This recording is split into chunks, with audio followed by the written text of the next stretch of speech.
الحمد لله والصلاة والسلام على رسول الله وعلى آله وصحبه ومن In the world of athletes, they know one of the realities that not everybody ends up being an Olympian when it comes to any sports. Who ends up being in the top? Literally, the cream of all of those who started off the competition. And not everybody turns out to be an athlete in any sports or any field. Same thing. By comparison, if you were to apply that concept, not everybody who gets in any field will end up being on top. What's the secret? How do you really start something and then you end up being on top? What is the secret? The consistency. It's not how you start the game, as they say, it's how you end the game. Those who end up always being athletes, if you think about, for instance, in any sports, if you were to look into all of these top athletes, be it basketball, football, soccer, running, wherever, in any sport, all you see is just snippets here and there about their highest performance and their success stories and all of that. But if you go back and dig into how did they get there, you will find one thing in common between all of them: hard, consistent work all the time. They do it as if their life depends on it. And they will say, you know what, I dropped everything to focus on this one thing to perfect it and be best, not just good at it, be best at it.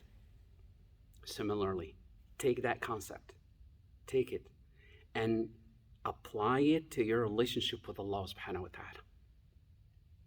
Allah subhanahu wa ta'ala says, this is a beautiful hadith, Qudsi. Allah ta'ala says, أَذْنَبَ عَبْدِي ذَنْبًا. My slave commits a sin. And then he turns around and he says, رَبِّ إِنِّي أَذْنَبْتُ ذَنْبًا فَاغْفِرْ لِي. Oh my Lord, I've committed this sin. Please forgive me. Allah subhanahu wa ta'ala says, غَفَرْتُ لِعَبْدِي. I've forgiven my slave. He says, and that very sin and that very slave go back again and meet again. He goes back again to the exact same sin. And then he goes back again and he says, رَبِّ إِنِّي أَذْنَبْتُ ذَنْبًا فَاغْفِرْ لِي.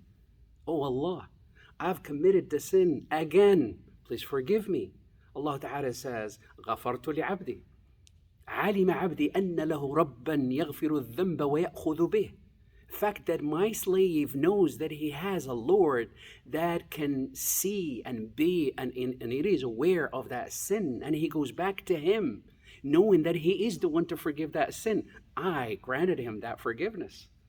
And then he says in the hadith, it continues and it repeated itself that this is an ongoing thing. Why? Because it goes along with our human nature. We forgive, we forget, and we are heedless. Once we fall into that space of heedlessness, we forget that that is a sin, and Allah Ta'ala is going to hold us accountable, and Allah Ta'ala is watching. We all know these concepts. Yet we fall off the wagon constantly and all the time. But Allah Ta'ala does not hold you and I accountable for falling off the wagon. But what He wants to see is you coming back again. The athlete concept. Hard work, consistent work towards Allah. Every time you fall off, go back again to Allah. تَجِدِ اللَّهَ غَفُورًا رَحِيمًا. Not only is He going to be forgiving, but merciful in His forgiveness. And He, أُولَٰئِكَ يُبَدِّلُ اللَّهُ سَيِّئَاتِهِمْ حَسَنَاتٍ. Allah subhanahu wa ta'ala is going to reward you not only with the forgiveness, but also the reward for all the hard work you put along the way. Because the agony in of itself, think about this.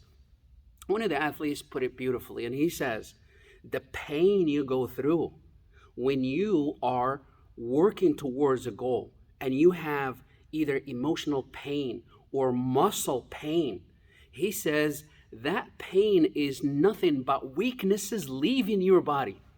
Think about it.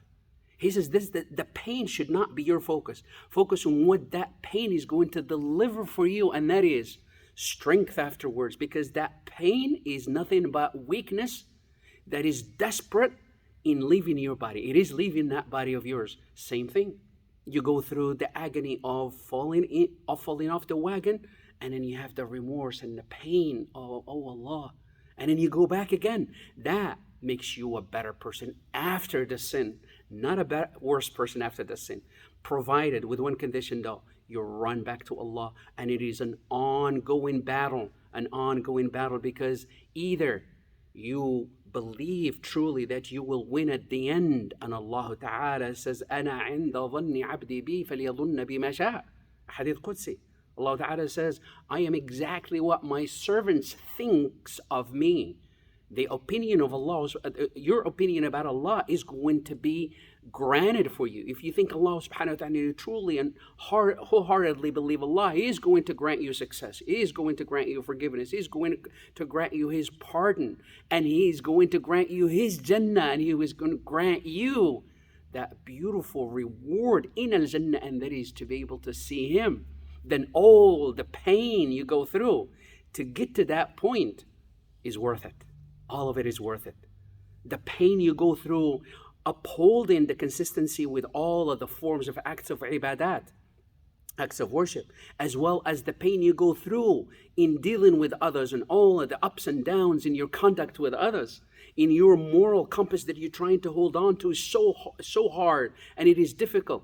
All those difficulties and tribulations and ups and downs and calamities and hardships, all of them are well worth it when you see the price. Because the athletes, again, we go back to the analogy of the athletes, when they hold that medal, they forget about all the hard work they've done, and they will all say, it is well worth all the hard work I put forth, all the hard work I've done, all these years and all of those hours that I put in the gym, whatever the case, it is worth it. The same thing, all the hard work you put in front of the book of Allah, the hard work you put in qiyam, in salah, in the sadaqat, in fasting, and all of it, you will find each and every one of them delivering you into that station of greatness.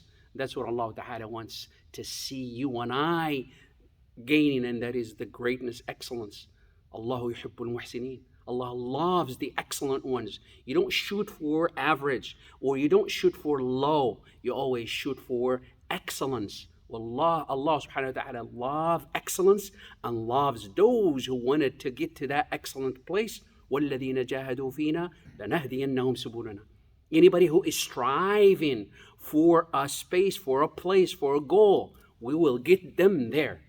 Think about this. You might feel lonely. You might feel lonely, but you're never alone. A whole different worlds. You may feel lonely because you feel like you're the only one hacking it towards one goal, and everybody else is doing something else totally different than you are. It makes you feel lonely, but you're not alone. Because enough for you to know that if Allah Ta'ala is with you, وَكَفَى بِاللَّهِ وَكِيلًا. Enough for you that Allah Ta'ala is with you on your side, and He is the one to push you to the finish line. We ask Allah subhanahu wa ta'ala to make us amongst those who, when they hear the speech, they follow the best of it. Wa sallallahu wa sallam ala nabiyina Muhammad walhamdulillahi rabbil alamin.